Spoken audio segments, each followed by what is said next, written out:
Well, hello again. This is Buck Benny speaking. I'm joined here with Kathy Fuller-Seeley, John Henderson, and Hello. Terry Phillips. And we are here to chat about Jack Benny, of course. And this, we're getting into that Christmas season, so we're going to bring you some Christmas episodes. This first one is called Christmas Shopping. It's a little different than our traditional Christmas shopping episode when we think of Christmas shopping. And I think we'll start with Kathy telling us a little bit about her impressions of the episode and the time it was from and so forth. Go ahead, Kathy. Well, I so appreciate you pointing this one out for us, Daryl, because I've never seen it before. And I love, it feels like a piece of early television. It's very sort of 1954 live on a stage with a little bitty something that looks like a market. And young people today they need to realize that's what markets looked like back in the day. They weren't gigantic, warehouses like Costco or Walmart but still, they're trying to cram a lot into a little stage. I was very interested in the brand name product placements. A lot of Betty Crocker, some Bisquick, other kinds of things, and the fact that the turkeys had legs on them. So, well, and I wonder if they did get paid for product placement back then, or if that was pre-product either placement. That or the writers' families, ate plenty of boxed goods for months to come. Yeah Or maybe they just got it provided free from those companies, knowing that it'd be seen. But I don't know. Terry, what were your thoughts on it? I just had a couple of observations. One historical note that might have slipped past most viewers was when Frank Nelson was teasing Jack about having trouble pulling the shopping carts apart. And Jack said, it wasn't a routine. It was hard for me to do that. And Frank Nelson said, well, aren't you Bernard McFadden? Bernard McFadden was the kind of forerunner to Jack LaLanne, which is now another anachronism. I don't know, maybe the forerunner to Arnold Schwarzenegger. He was a bodybuilder. Yes. Became very famous for his, health advice and so forth. And I thought he was a governor, but that's all right. maybe that too. But nobody would have missed that reference in 1954. Today, it's definitely an anachronism. And the other thing that I found amusing was that just as he often did on the radio, Jack seemed to run out of time at the end, and they kind of played him off the way they would, the orchestra would cue performers at the award ceremonies when they were running along. Yeah. But I think it was a setup. It didn't seem like something that truly caught him off guard. I think that was prearranged, but it was funny anyway. Yeah. And that's kind of how they exited some of the radio shows, is they'd sort of have it be like he was yelling for somebody on the train and running by the train, and it would sort of just end there. But Right. Seemed like there could be more to it, but there wasn't. I thought, well said, Terry. John, what do you think? Yeah, you mentioned that when you see Christmas shopping episode, you think of the famous department store episodes, and this is instead a grocery store episode. But because of that, well, I still thought it was hilarious. I thought it was hilarious from start to finish. The beginning with the maid thing. Yes. I won't spoil it too much because it's hilarious. There's twists and turns. But I thought that whole section was hilarious. And then he gets to the grocery store, and this is the part that I could actually relate to. Like where he's trying to pull that card out. That has happened to me so many times. And it's very rare in a Jack Benny episode that I can actually relate to something from my real life. Like I definitely can see the humor in a lot of the things where they talk about everyday life, from the 50s or 40s or whatever, but it's rare that that's actually happened to me.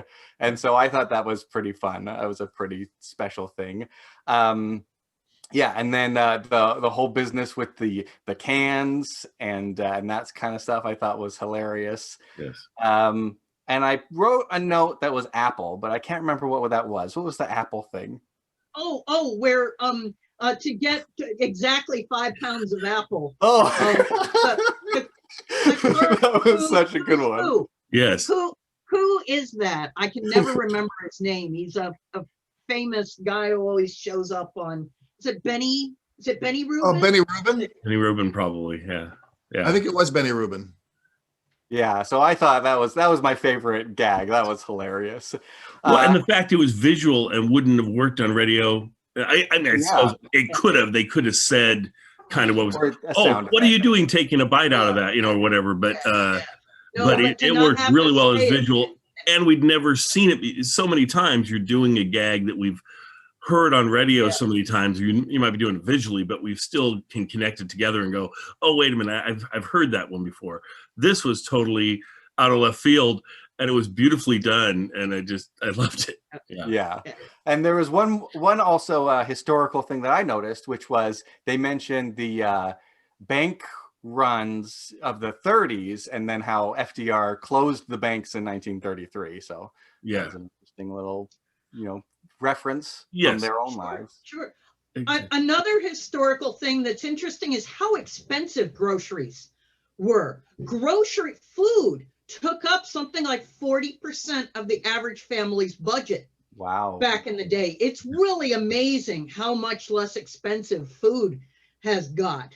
And that also reminds me about I loved the Sportsman's routine. I'm so glad the middle commercial was there. Yes. How well choreographed it was for something live, and the fact they're singers, not, but so it all went great. And when they say spend $300, it's like, oh my God, that's like, $1,500 or more in today's money. Right. So indeed, groceries were a huge expense, and supermarkets were just starting. So in this time period, so it was something sort of very much in the, I want to say news, or something that's being talked about. These giant these ever growing grocery stores, because previously everything was behind the counter and you had to ask for it.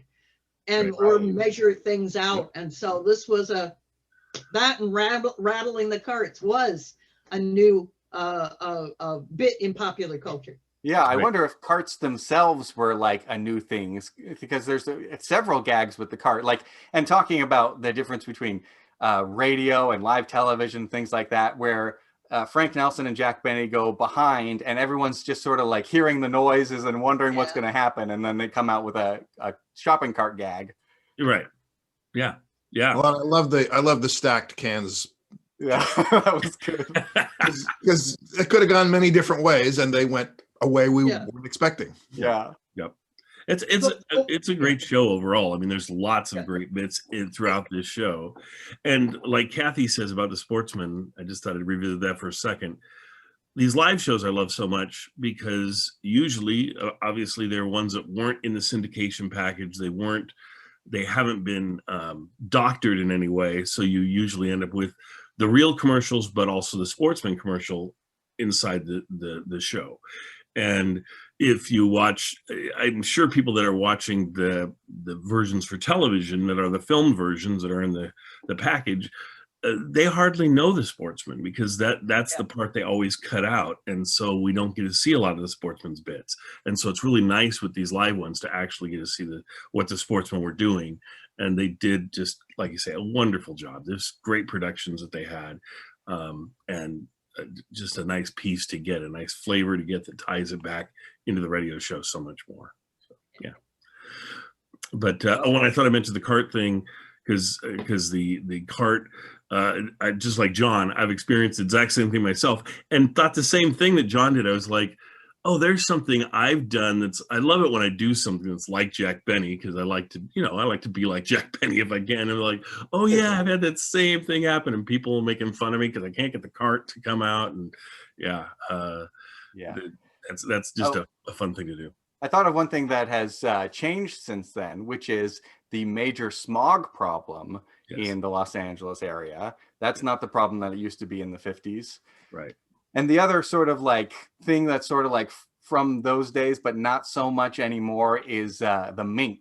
Like a mink used to be, it's a big fluffy animal that they turn into a fur and a sort of like status symbol. So I think, I don't know, maybe you guys know better the history about that than I do, but You're absolutely right. Mink used to be, what every woman was supposed to dream of. It was, jewels and furs. Yeah. And now, now it's the source of the coronavirus. Yeah. Yeah. Yeah. Well, and Minks, I'd say it was around the 70s where mink really started to get more of a bad name and so forth, and people didn't want to wear animals anymore and that sort of thing. I mean, certainly it's still done some. I mean, I worked, I had my own Jack Benny series of moments in the 80s when I was working at a temporary position, and they'd put me out on different jobs where I'd do different things for a few days, and they put me on this mink auction.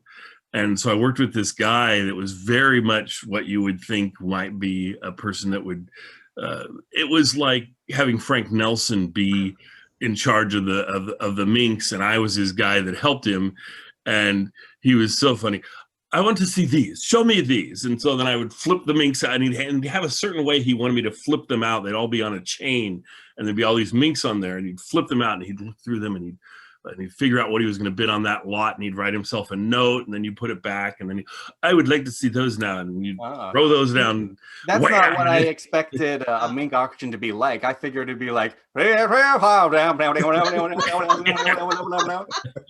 was that too. That was the later part. This was the part where we're just inspecting to see what he's going to bid on the minks, and then you had the and I had no idea what was going on there, but they'd get they'd get them bid up and get them. And there was this one set of minks that I liked that was different than everything else. And I told him, I said, I really like these ones. And he's like, yeah, those are really good, but I don't know. He said, I don't think you can make a long coat out of it. You have to make a short coat, but they are lovely, and they were just a different coloring than most of the others. They were like a tan sort of color. And that got bid up pretty high, but he got outbid on that, and he was not going to go any further on that one. So he thought, and then afterwards he told me, he said, those minks you liked, he said, those were far too expensive, they went too high. And so I'm like, okay, great. But it was a fun experience to do that. And none of them became mops. So no, I don't think so. I do not think so. They were going pretty high as far as price goes. Anyway, just like I said, a fun episode overall, just really different in the beginning. And I don't know, were there many references to Christmas time? I guess there were a few, right? But there were a couple, yeah, coming in a couple weeks and some teases and things. Because when they redid it in '61, they redid it as a filmed episode. And when they redid it as a filmed episode, they changed the title to grocery shopping, which fit better than Christmas shopping. So and I watched it because I saw that first, of course, multiple times, and so I've just gotten used to this as the grocery shopping episode, and that's what I would think of it as. I'd never really connected it to Christmas. Well, you would kind of think that if by the early 60s, Benny's very much in syndication, and Christmas episodes, people don't want to see them necessarily in other parts of the year. Yeah. So if you just call it grocery shopping, it can be shown anytime. Yeah, that's true. Well, isn't this also when at the beginning when Rochester said, you should buy one instead of relying on a raffle to get a turkey? Oh yeah. That's one of the pieces that ties it in. And then the other thing I was going to mention, to me, when I saw the shopping going on, I couldn't really relate to it. Like Kathy was saying, where he was shopping didn't seem like any of our current grocery stores and things. But when I've been back visiting England and going to England here in the last 15 years or so, and a couple times, their grocery shopping experience is much more similar to that. It's a much more of a little hole in the wall sort of spot with a very contained little store, sort of a mom and pop feeling of the store, which was more of what this store is a little bit more like. So yeah, but on the other hand, on those little stores, you don't usually have a huge shopping cart that you have either. So it's like no, this is true. Different, little mixed together. But anyway, I guess we'll leave that behind. Thanks, everybody. I hope everybody enjoys this episode that has at least a flavor of Christmas in it. And we're going to go on to an episode that has a whole lot of Christmas in it, which we'll be showing to you very soon.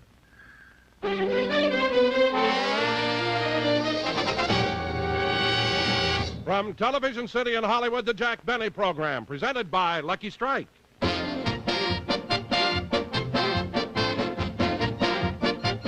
makes a Lucky taste better. A Lucky's better taste begins on the farm. Yes, better taste begins with fine tobacco. Naturally light, mild, good-tasting tobacco. Tobacco that gets careful handling from the very moment it is picked. Tobacco that gets expert curing in the barns. Tobacco that gets sharp-eyed grading according to its quality.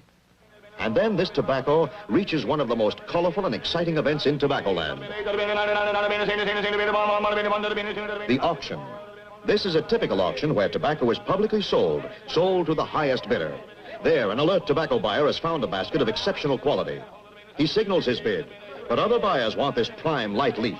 The price goes higher and higher, but when the top bid is made, it is... Yes, sold to the American Tobacco Company, makers of Lucky Strike, another basket of fine, naturally good-tasting tobacco. You know, there's something extra that happens to Lucky's fine tobacco just before it's made into Lucky Strike cigarettes. Something that makes it taste so much better. It's toasted to taste better. It's toasted is the famous Lucky Strike process that tones up the tobacco, brings it to its peak of flavor, makes it taste even better, cleaner, fresher, smoother. So friends, be happy. Go Lucky. Remember, it's toasted to taste better.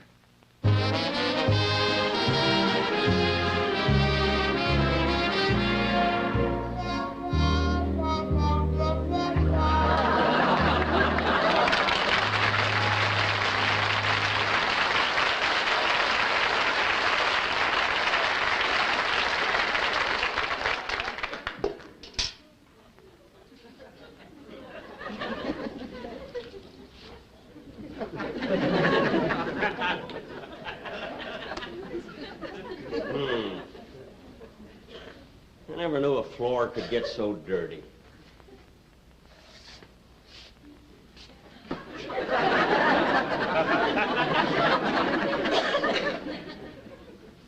Let's see what's on the rest of these list of things I have to do.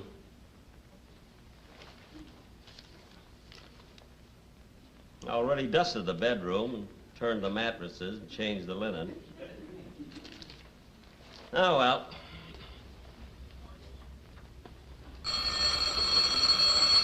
Ah, there's the phone.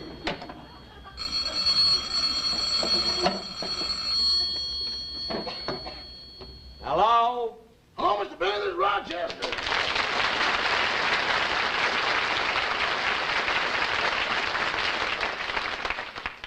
Rochester, what do you want? Oh, nothing. I just thought I'd call you and tell you I just finished playing 18 holes of golf.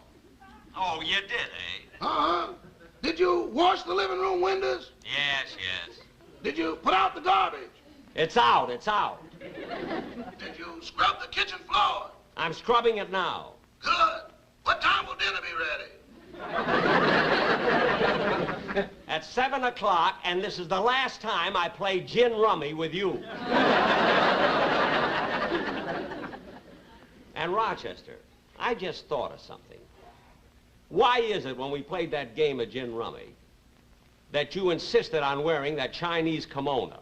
For 3 reasons. It's becoming, it's comfortable, and with those big sleeves, I can't lose.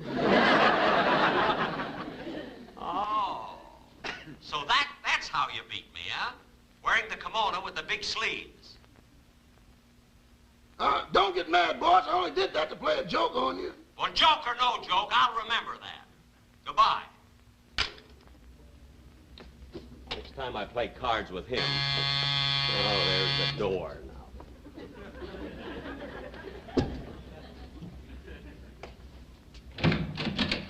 Oh, pardon me, madam. I thought... John, it's me. Come on in. Pardon me, madam.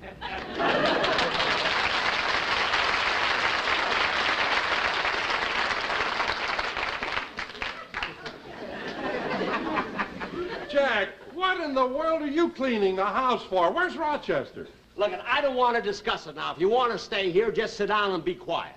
Well, I haven't seen you this upset since 1933 when they closed the banks. Close the banks, close the banks. I wasn't excited. Little Russian roulette, and you make a big thing out of it.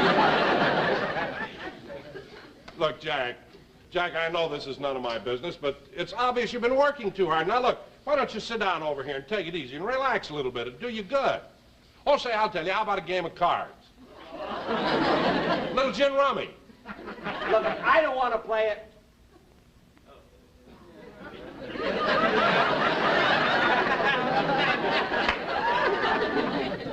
Gin rummy? Yeah, Jack, yeah, sure. Where are the cards? Well, look, the cards are in the drawer there. Get them out, will you? Okay. And deal them up. I'll be right back. All right, hurry up now, won't you? I will. Okay.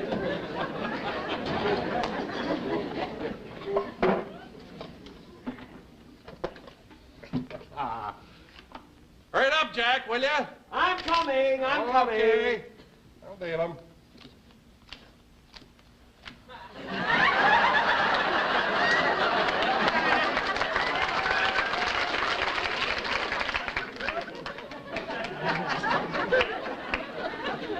Look, Jack, what's the idea of the Chinese kimono? Well, I don't know. It relaxes me more, you know. I play much better with the kimono on. Pick up your cards, Don. Okay. Oh, boy, what a hand I've got. You better have it, brother.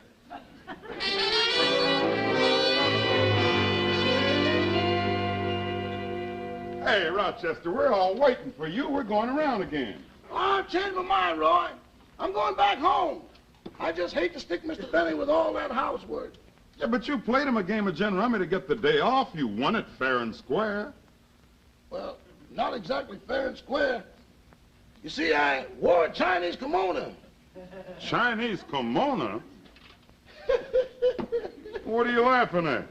At one time, I had so many cards up my sleeve, they were so far up I had to go for them with a pair of chopsticks. Rochester, you shouldn't do that to Mr. Benny. Oh, we always play little tricks on each other to win. The last time we played Scrabble, he beat me with the word Mazel Tov. Yeah, Mazel Tov means good luck. Not to me, it didn't. Well, I'm gonna call Mr. Benny and tell him I'm on my way home. Yeah, we're going around. I'll see you, Rog. Okay, Roy.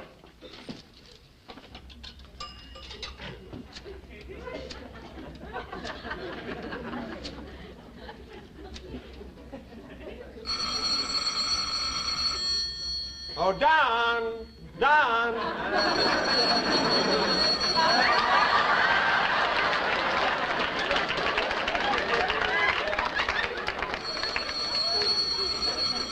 Don, you're supposed to answer the phone, too, you know.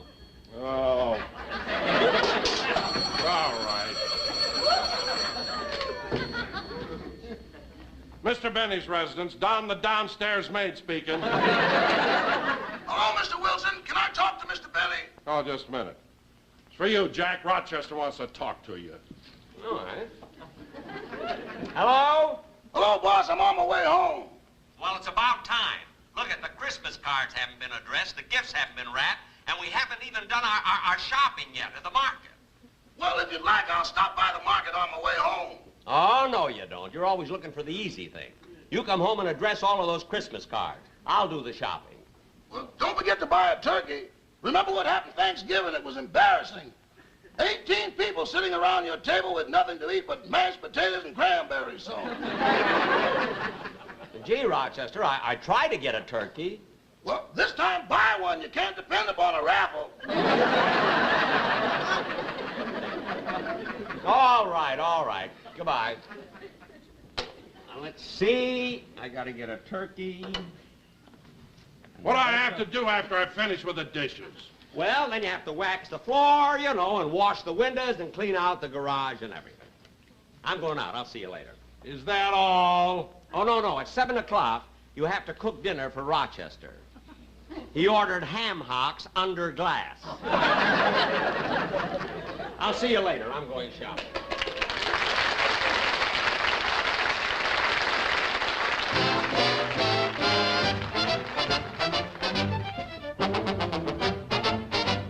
To market we must go, to market we must go. High though the prices be, to market we must go. Christmas shopping, counter hopping, running here and there. Hustle, bustle, bustle, hustle, people everywhere. Oh, hurry, hurry, buy that turkey, buy it by the pound. Your money flows like water, but it makes a different sound. jingle, jingle. The market where we shop is packed from morn till night. The people love to push and shove, it's really quite a sight. You gotta fight your way around the store and help yourself. But when you get where you should be, there's nothing on the shelf. Pork and beans, turnip greens, chicken soup with rice. Try to find some bacon rind or coffee, tea, and spice. Caviar by the jar, what a ritzy store. Before you know you spent your dough, $300 or more.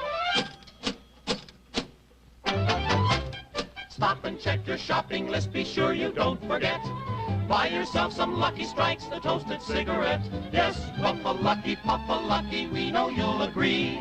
Lucky Strike means fine tobacco, LSMFT. LSM, LSM, LSMFT. It's a fresher cigarette, the only smoke for me. Yes, when you're puffin', there is nothing like a Lucky Strike. Round and firm and fully packed. It's Lucky's you will like.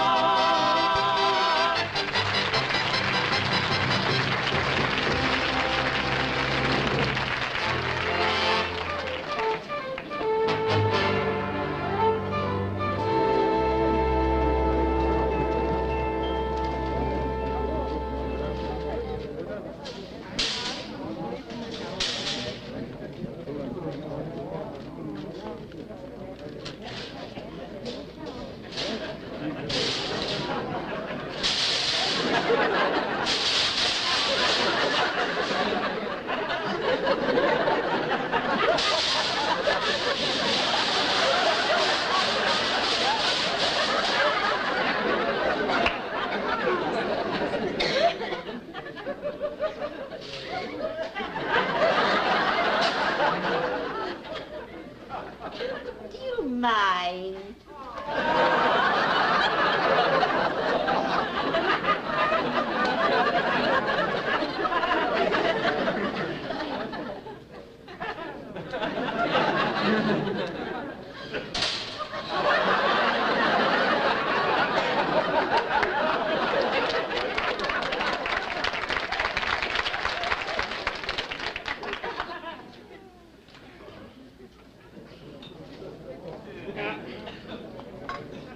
See what I have to get here. A list.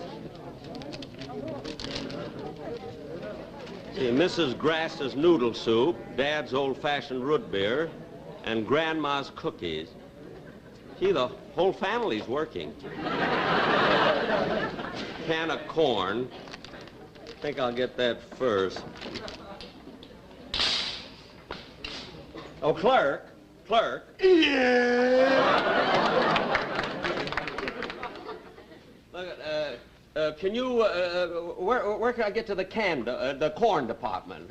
I'm looking at it. What? Yeah, I saw that act you did with those baskets. I wasn't doing any yet. I just couldn't separate the baskets. Well, that's strange. Aren't you Bernard McFadden? Now, cut that out. All I'm trying to find out is where I can get a can of corn. Oh, well, the canned vegetables are right on the end of this counter. Well, thank you.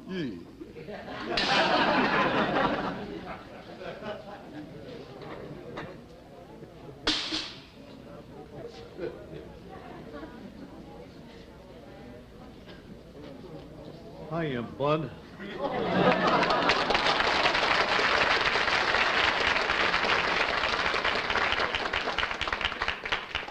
Huh? Long time no see. Yeah. I always run into that racetrack tout every place I go.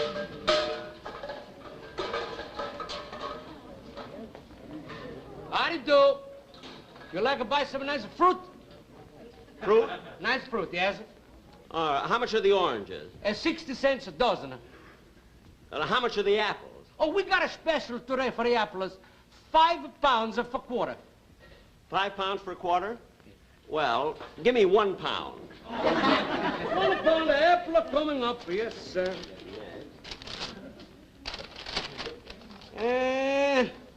That's 6 cents. 6 cents? 6 cents, shoot. You told me they were 25 cents for 5 pounds. I only want 1 pound, that's 5 cents. Well, that's right, but this way a little more. Look at yourself. 1 pound to 2 ounces. But I don't want 1 pound, 2 ounces. I want exactly 1 pound. Well, all right, then I'll holler. 1 pound? Yeah.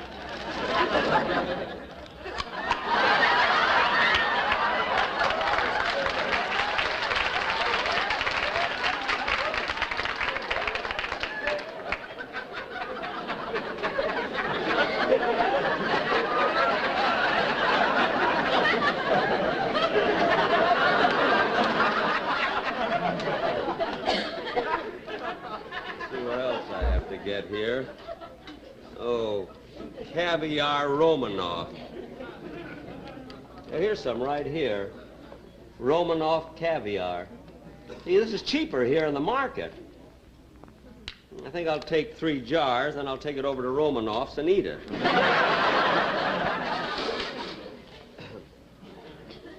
See, what else do I have to get? Oh, clerk. Clerk. Yes, can I be of assistance? Oh, it's you again. Yes. I didn't recognize you. Are those glasses, or are you wearing a wraparound windshield? Now, look. You're supposed to help me go shopping here, and that's all I want. I'm trying to get some soup. Hey, why that drastic cut in the alphabet soup? Oh, the company just found out the M's are missing. The M's? Yes, it's driving them crazy. People are eating the soup, but they can't spell out Mazel Tov. What kind of soup have you got? Chicken, vegetable, and scrabble. Oh, never mind. Some of this. Would you like a sample of our cake? Thank you. Would you? Thank you.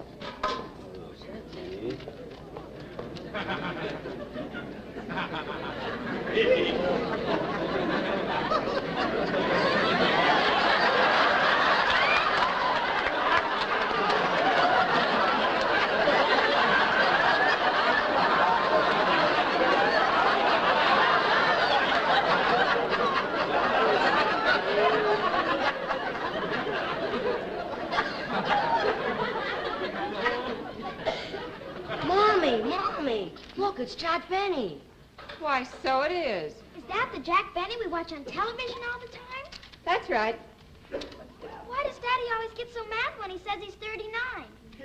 Because your daddy is 39. That's the reason. Mommy, can I go over and get his autograph? Me too. Yes, go ahead. I'll wait for you. Mr. Benny? Miss Benny, can we have your autograph? Oh, yes, of course. You can write it on our comic books. Oh, certainly, I'll be glad to.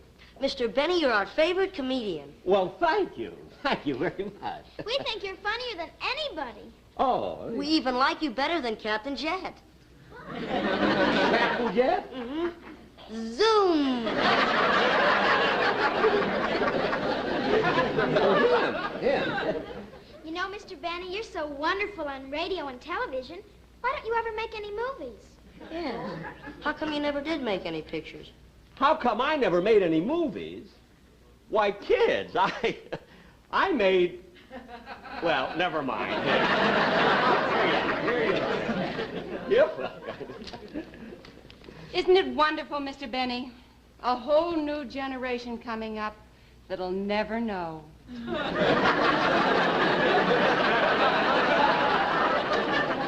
Yes. Goodbye, Mr. Benny, and thank you so much. You're certainly welcome. You're welcome. Well, let's see what else. Here. Got to go to the meat department, I know that. Bud. Bud. Huh? Come here a minute. Who, me? Yeah. Where you going? I'm going to the meat department. What are you going to get? Turkey.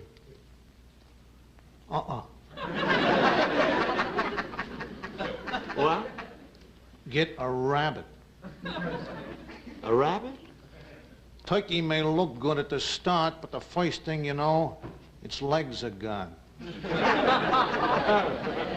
Well, I don't know. I had turkey at Mike Lyman's restaurant on Thanksgiving, and turkey was very popular. Maybe so, but rabbit was the favorite in the Derby. Well, are you sure? Well, certainly. Just look at the selections. Rabbit is first choice. Who picks them? Chef Milani. Well, I'm sorry, but I'm still going to get a turkey. Why? Come here a minute.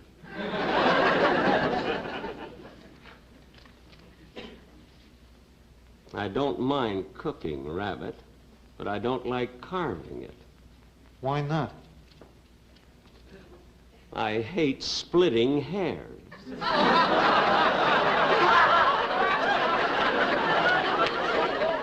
I'm going to get a turkey. Okay, it's your giblets. This guy, I don't... Oh, there's what I want. Let's see. Some of this spinach.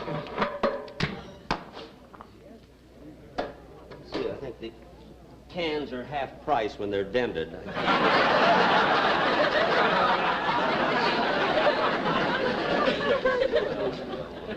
Oh, here. Pork and beans.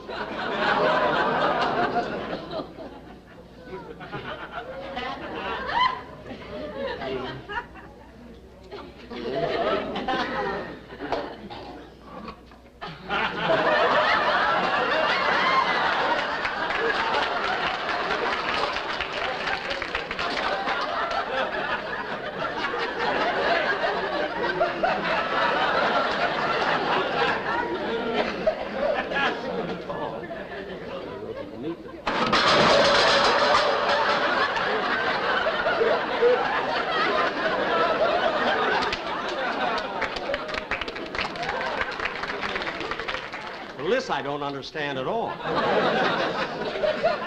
Hey, is there another butcher here? Oh, butcher! I'll be with you in justice. Well, Mr. Benny. Mr. Kitzel!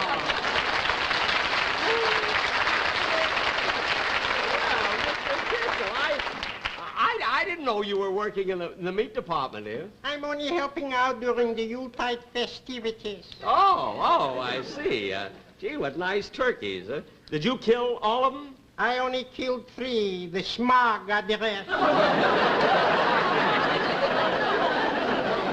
Oh, Mr. Kitzel, you're joking. Oh, yeah. I thought so.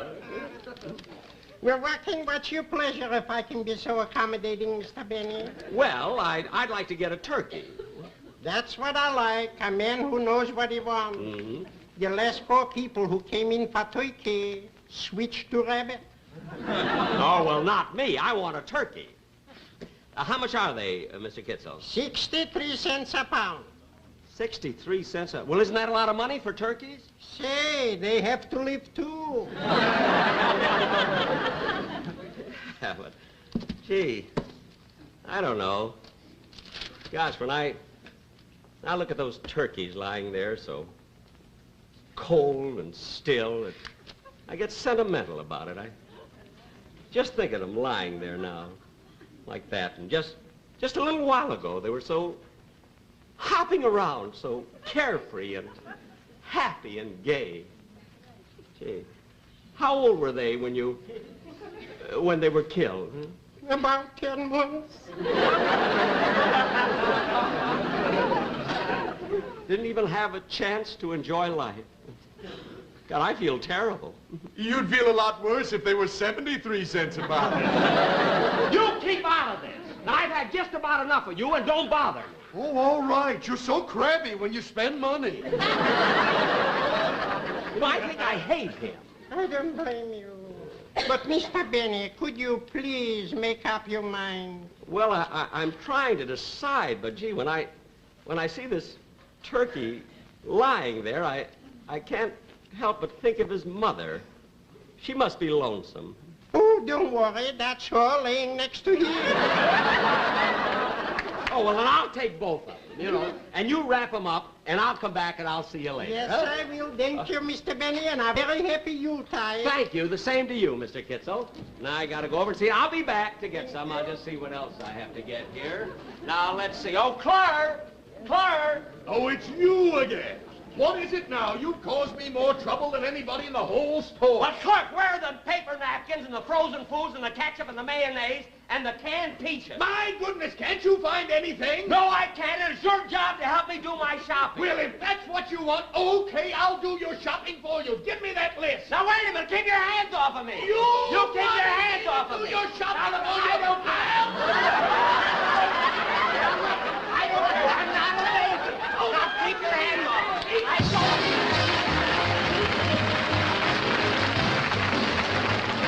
Jack will be back in just a minute, but first, the word to cigarette smokers.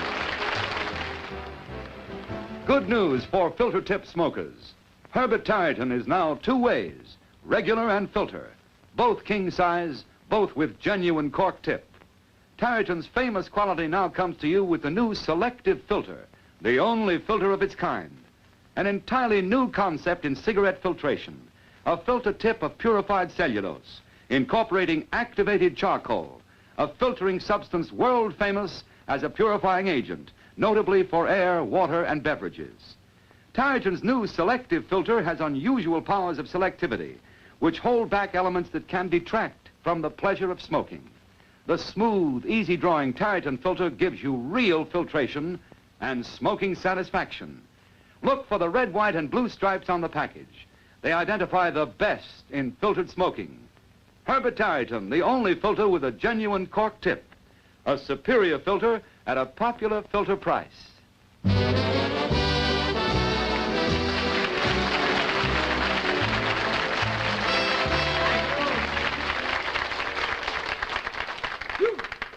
Thank you very, very much, lady. You know, I don't do my own marketing very often, you see, as you can see. But ladies and gentlemen, 2 weeks from tonight, which is the day after Christmas, we're going to do our show from the San Diego Naval Training Station. For, well, we will have about 30,000 sailors watching us. I'm sure of that because that's an order. And don't forget now to watch Ann Southern next Sunday, and then we'll be back in 2 weeks. And, of course, I'll tell you something. With this marketing, you know, I have had the most awful time this Christmas trying to figure out gifts for people. Now, you know, I have to buy so many gifts personally for everybody, like for instance, everybody on my radio crew, everybody, my television crew, and my director, and my producer, and the cameraman, and everybody in the radio orchestra, and everybody in my television orchestra. Gee, I've spent about $28 already. God, I'm only half through. It costs you a fortune. But, of course, the big problem that I have every Christmas is trying to buy a gift for Mary. You know, Mary Livingston, you see, because, well, you know, she has everything. And the only thing last Christmas, I didn't have any trouble at all because just before then, her maid quit and she had to do her own housework, you see. So I bought her a mink mop. And it was very practical because, you see, she could mop the floor in the morning and then wear it to Ciro's at night. And of course, with Don Wilson, though, I have no problem at all because yesterday I went down, oh, I hear music. Yesterday, I went down and I bought him a belt in a store. Big belt for Don Wilson, you know. I just have to think it's 13 days till Christmas. I hope they had a chance to roll it up, you know. Well, anyway, I think we're at the finish, so Merry Christmas, everybody.